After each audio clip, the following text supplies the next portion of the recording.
30 minutes.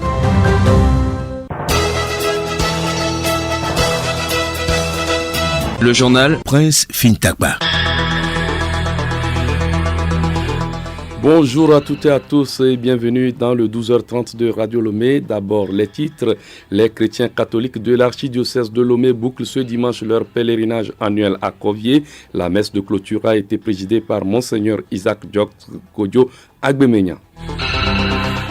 Nous sommes au week-end et plusieurs personnes s'offrent une belle détente à Togo 2000 où la foire internationale de Lomé bat son plein. Léontine Togima partage avec nous un bon moment de restauration de certains visiteurs. Et puis on découvre aujourd'hui les bienfaits de l'anis vert, wili en langue locale, une épice très utilisée en cuisine. C'est dans la rubrique bien-être.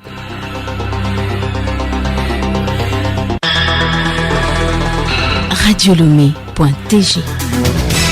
Nous sommes le dimanche 7 décembre 2025. Les honorables députés sont convoqués par le président de l'Assemblée nationale le mardi 9 décembre 2025 à 10h au palais de l'Assemblée nationale. C'est pour la 3e séance plénière de la 2e session ordinaire de l'année. Et puis le Togo accueille du 8 au 12 décembre prochain le 9e congrès panafricain.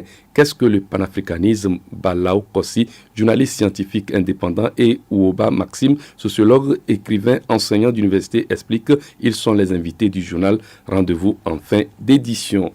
Fin ce dimanche du pèlerinage des fidèles catholiques de l'archidiocèse de Lomé. Ils sont des milliers à faire le déplacement au pied de Notre-Dame des Douleurs. La messe de clôture a été présidée par Monseigneur Isaac Dioks Kodjo Agbemenya en présence de plusieurs personnalités administratives, politiques et civiles. Reportage par Com Johnson depuis Kovié.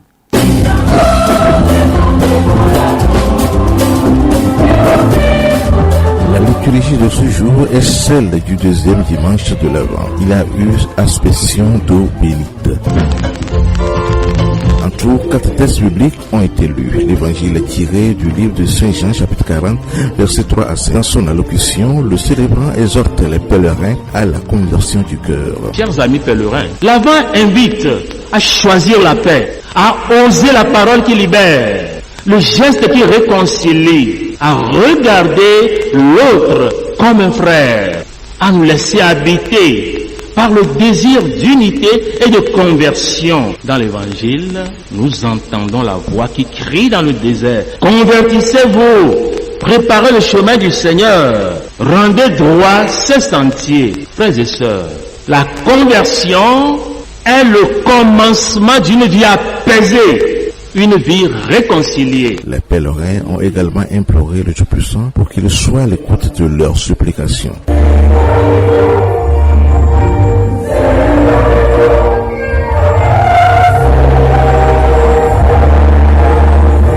Ils sont des milliers à faire le déplacement de ce pèlerinage. Ce pèlerinage de 2025 à Kovié est l'une des plus belles en matière d'organisation et de mobilisation. À voir toute la masse réunie ici, nous voyons que la foi, le calme règne en eux. Ça montre que nous cherchons quelque chose. Il faut chercher, graver la montagne et prendre quelque chose et descendre dans la douceur. Nous rendons grâce à Dieu qui nous permet chaque année de se retrouver ici au pied de la croix de notre Seigneur Jésus-Christ et de sa mère, Notre-Dame de cette douleur. C'est merveilleux, très merveilleux. C'est édifiant. Nous bénissons le Seigneur pour tout cela. C'est très priant. Ça a permis à la population de Lomé de se retrouver, de glorifier Dieu pour tous ses bienfaits à notre égard et de le supplier pour que la paix règne dans notre pays. La bénédiction de l'eau, des objets de piété et la bénédiction finale de l'évêque ont mis fin à cette 28e pèlerinage au pied de Notre-Dame des Douleurs à Kovié. Que Dieu Tout-Puissant vous bénisse et qu'il rende fructueux le travail de vos mains. Le Père, le Fils et le Saint-Esprit.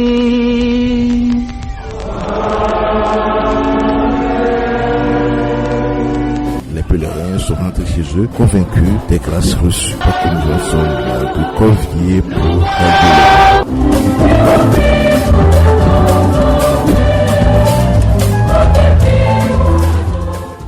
De Kovien, on revient à Lomé, précisément au centre togolais des expositions où la 20e foire internationale de Lomé bat son plein. Certains visiteurs profitent du week-end pour s'offrir une belle détente sur le site Togo 2000. Léontina Togima a surpris quelques-uns en pleine restauration. Voici son reportage. Akondo, père de famille, a fait une sortie à la foire avec ses enfants. Première étape de leur balade, la restauration. C'est papa qui m'a amené à la foire. On est venu pour visiter. On a vu des vendeurs de saucisses, de cornes, c'est pas. On a vu beaucoup de choses. On veut manger à l'instant, coliko avec poulet. Attends, je mange coliko. On est à la foire. On mange, on boit la boisson. Akondo a choisi de garnir le ventre de ses enfants avant de se lancer dans la visite des stands. Oui, c'est le week-end. On veut faire sortir les enfants pour venir visiter la foire. On est venu, comme on a les ventres creux, on est venu soulager d'abord avant d'aller se promener, admirer au moins ce qu'il y a dans la foire. Bon, d'habitude, on vient la soirée.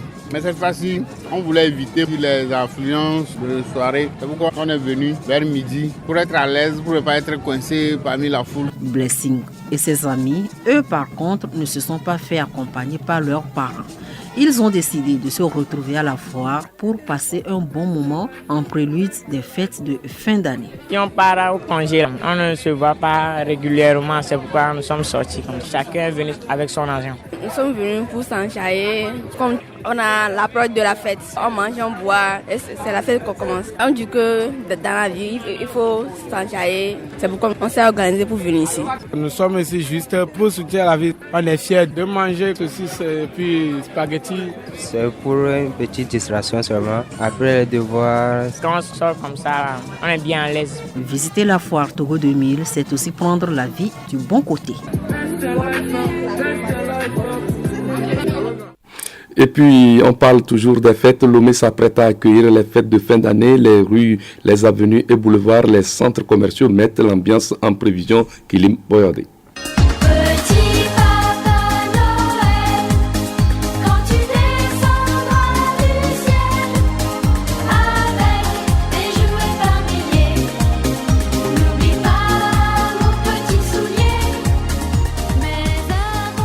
De l'avenue des Nîmes, en passant par l'avenue d'Isbourg, les troncs d'arbres qui bordent ces voies ont partiellement changé de couleur. Ces troncs sont peints en blanc. Les différents boulevards, boulevard du 30 août, boulevard Jean-Paul II, boulevard du Mono, pour ne citer que cela, s'illuminent de 1000 couleurs la nuit au rythme des guirlandes.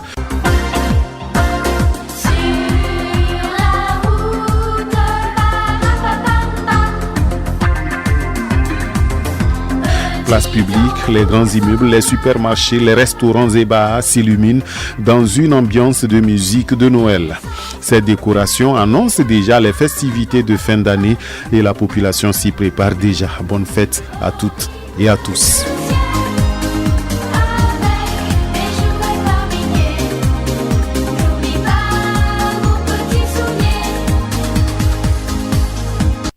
On reste toujours dans l'ambiance festive pour parler de la célébration hier à Kougno, dans la Kébou de la 44e édition de Ovazou, ou fête du Fonio. Akbosso et Akébou ont placé cette fête sous le signe de l'unité, la cohésion et le développement durable. Le président du conseil a été représenté à cette fête par la ministre de la Communication, Yawa Kuigan. Nous reviendrons en détail dans nos prochaines éditions. Mademoiselle Eyou Angèle Prudence est sacrée reine de la beauté togolaise 2026.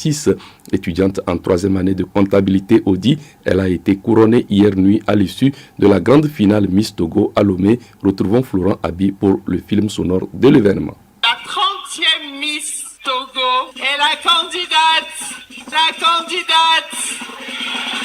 numéro 8. Et c'est bien mademoiselle Eyou Angèle Prudence, 21 ans, étudiante en 3e année de comptabilité Audi, qui a été couronnée Miss Togo 2026. Elle a été élue après plus de 4 heures de suspense. Une première étape sanctionnée par des sorties de Miss en maillot de bain, tenues de ville et danse traditionnelle.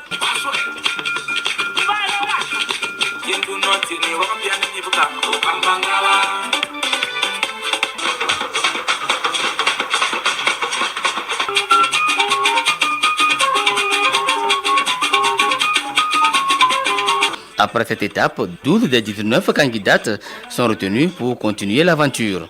Vient ensuite la séance de questions-réponses. Quelles qualités humaines resteront irremplaçables malgré l'avancée de l'intelligence artificielle et pourquoi? Aujourd'hui, malgré l'évolution constante de l'intelligence artificielle, certaines qualités humaines restent irremplaçables, l'intuition et la morale.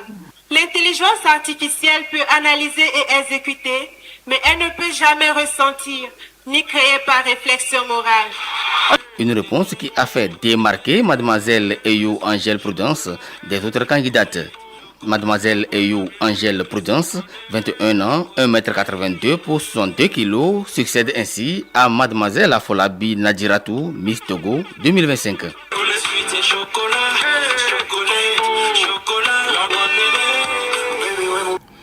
Autre sujet dans cette actualité, Journée internationale des volontaires chaque 5 décembre. Cette édition 2025 encourage une mobilisation inclusive où chaque personne à son niveau participe activement à bâtir un avenir plus juste et solidaire. Plusieurs projets sont au programme pour l'année 2026. Projets à mettre à l'actif de l'ANVT et ses partenaires. Quels sont ces projets? Odette Bira. Les projets au programme de l'ANVT sont déclinés en 5 axes. L'agence envisage organiser des campagnes de promotion de reboisement pour un Togo vert.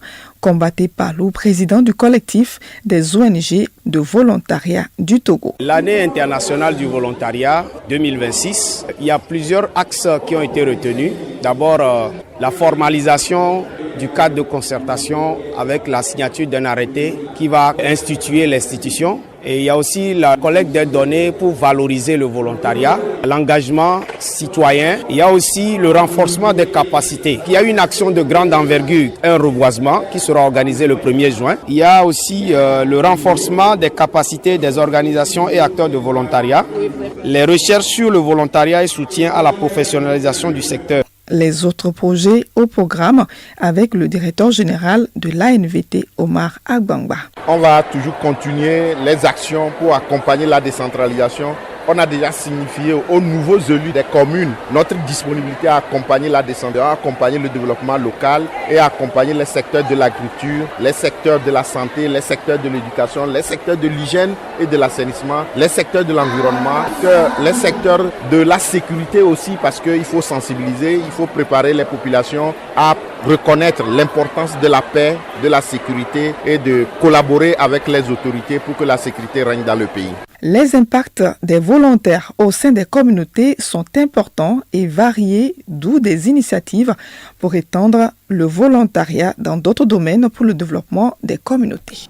Nous sommes au dimanche et la rubrique bien-être est au rendez-vous. Aujourd'hui, la rubrique nous dévoile les vertus d'une épice très utilisée en cuisine, l'anis vert ou nouhouin wili en langue locale. C'est bien fait avec Bénédicte Kanda. L'anis vert est une plante riche en micronutriments, en calcium, en fer, en manganèse et en oligo-éléments essentiels. Elle est également riche en athénol. C'est cette dernière molécule qui lui confère son odeur si caractéristique. L'anis vert est aussi riche en acide phénol, polysaccharides et flavonoïdes. Résultat, elle est un atout pour l'organisme et soulage quelques inconforts. Sewa Neglopé, nutritionniste. Il faut dire que l'anis vert est surtout connu pour ses propriétés digestives.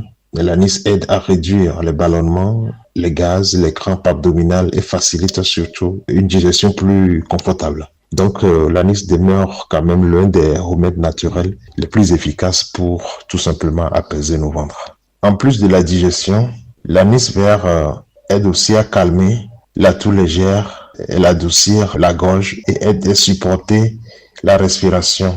Donc ces composés naturels ont surtout un effet relaxant. En phytothérapie, l'anis vert est aussi utilisé en cas de règles irrégulières et d'infections urinaires. Cette plante est aussi considérée comme un tonique et un aphrodisiaque. La meilleure manière de la consommer avec le nutritionniste Sewa Neglopé. La manière la plus simple et la plus efficace, c'est de l'avoir en tisane. On infuse une cuillère à café d'anis vert dans de l'eau chaude pendant environ 5 minutes. c'est sûr que vous profitez justement de tous ces bienfaits. Les graines de l'anis vert peuvent également se mâcher en fin de repas pour stimuler la digestion. Je l'annonçais en début de ce journal, demain lundi s'ouvre à Lomé le 9e congrès panafricain. Les travaux vont durer jusqu'au 12 décembre prochain, un moment pour réaffirmer la valeur du panafricanisme et assurer une continuité du mouvement. Qu'est-ce que le panafricanisme? C'est la question à laquelle répondent Ouoba Palou-Pougouni, Maxime, sociologue, écrivain, enseignant d'université, et Balao Kossi, journaliste scientifique indépendant. Ils sont au micro de Juliette Kamdek. Ouba Palou-Pougouni, Maxime, bonjour. Bonjour ma soeur. Balao Kossi, bonjour. Bonjour et merci de me recevoir. Merci d'avoir accepté notre invitation. Je me tourne d'abord vers vous, monsieur Maxime. Le panafricanisme, qu'est-ce que c'est? Pour moi, le panafricanisme, c'est une vision de l'Afrique et une vision pour l'Afrique. Une vision et une dynamique basée sur la valorisation de l'identité africaine. Je dirais aussi que le panafricanisme, c'est un mode de vie qu'il faut transmettre. Un mode de vie basé sur l'authenticité de l'Africain.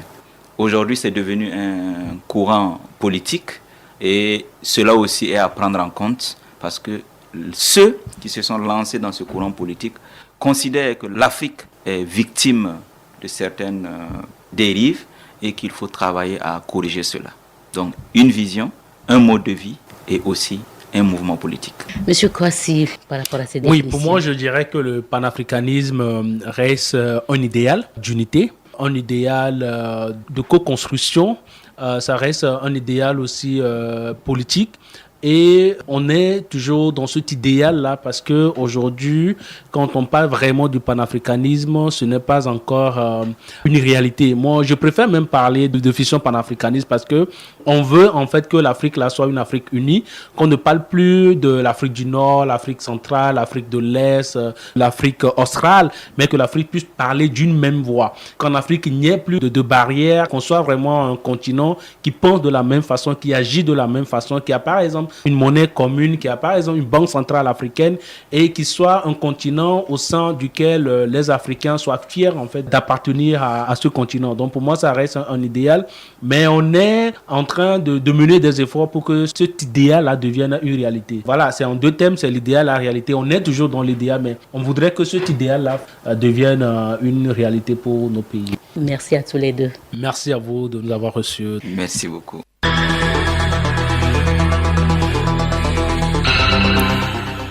Nous voici donc à la fin de ce journal de Radio Lomé. Merci de nous avoir reçus chez vous. Retenez pour l'essentiel que les chrétiens catholiques de l'archidiocèse de Lomé ont bouclé ce dimanche leur pèlerinage annuel à Kovié. La messe de clôture a été présidée par Monseigneur Isaac Jox Gaglo Kodjo Abemenia.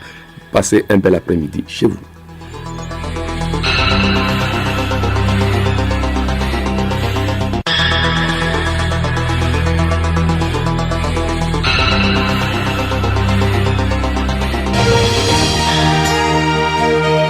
Radio Lomé, boîte postale 434, email radiolomé@radiolomé.tg. radiolomé.tg